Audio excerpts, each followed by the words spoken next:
Clip number 798۔ اس clip میں آپ قرآن پاک کی سورہ مریم کی آیت نمبر 93 سے 95 تک کی تلاوت، ترجمہ اور تفسیر قرآن صراط الجنان سماعت فرمائیں گے۔ بسم اللہ الرحمن الرحیم۔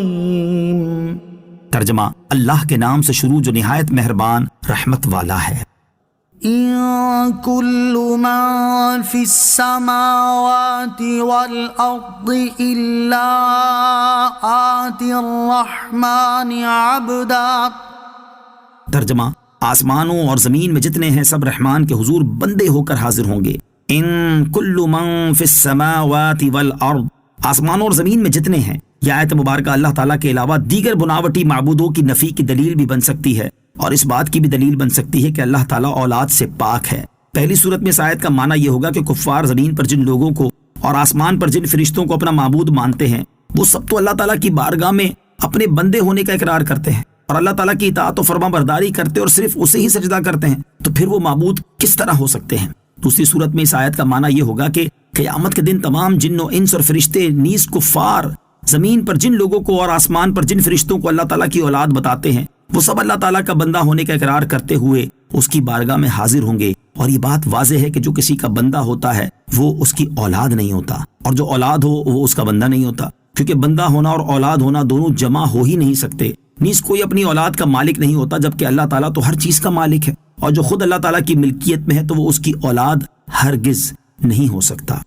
لقد احصاهم وعدهم عدا وَكُلُّهُمْ آتِيهِ يَوْمَ الْقِيَامَةِ فَرْدًا۔ ترجمہ، بے شک اس نے انہیں گھیر رکھا ہے اور ان کو ایک ایک کر کے خوب گن رکھا ہے، اور ان میں ہر ایک روز قیامت اس کے حضور تنہا آئے گا۔ لقد احصاهم، بے شک اس نے انہیں گھیر رکھا ہے، یعنی اللہ عز و جل کے علم و قدرت نے سب کو گھیر رکھا ہے، اور ہر زیرو کے سانسوں کی، دنوں کی، تمام احوال کی اور جملہ معاملات کی تعداد اللہ عز و جل کے شمار میں ہے، اس پر کچھ مخفی نہیں، سب اس کی تدبیر و قدرت کے تحت ہیں۔ وَكُلُّهُمْ آتِيهِ يَوْمَ الْقِيَامَةِ فَرْدًا، اور ان میں ہر ایک روز قیامت اس کے حضور تنہا آئے گا، یعنی قیامت کے دن ہر ایک اللہ تعالیٰ کی بارگاہ میں مال، اولاد اور معین و مددگار کے بغیر تنہا حاضر ہوگا۔ اللہ تعالیٰ کی بارگاہ میں حاضری کے وقت بہت بڑا خطرہ ہوگا۔ یاد رہے کہ بروز قیامت جب بندہ اللہ تعالیٰ کی بارگاہ میں اپنے اعمال کا حساب دینے کے لیے حاضر ہوگا تو اس وقت دنیا کا مال، اولاد، دوست، احباب اور عزیز رشتہ داروں میں سے کوئی اس کے ساتھ نہ ہوگا، اور نہ ہی کوئی اللہ تعالیٰ کی اجازت کے بغیر اس کی مدد کر سکے گا۔ اور اس وقت بہت بڑا خطرہ ہوگا، کیونکہ یہ بھی ہو سکتا ہے کہ کہا جائے ہم نے دنیا میں تمہاری پردہ پوشی کی اور آج بھی تجھے بخش رہے ہیں۔ اس وقت بہت زیادہ خوشی اور سرور حاصل ہوگا، اور پہلے اور بعد والے تم پر رشک کریں گے، یا فرشتوں سے کہا جائے گا کہ اس برے بندے کو پکڑ کر گلے میں توق ڈالو اور پھر اسے جہنم میں ڈال دو۔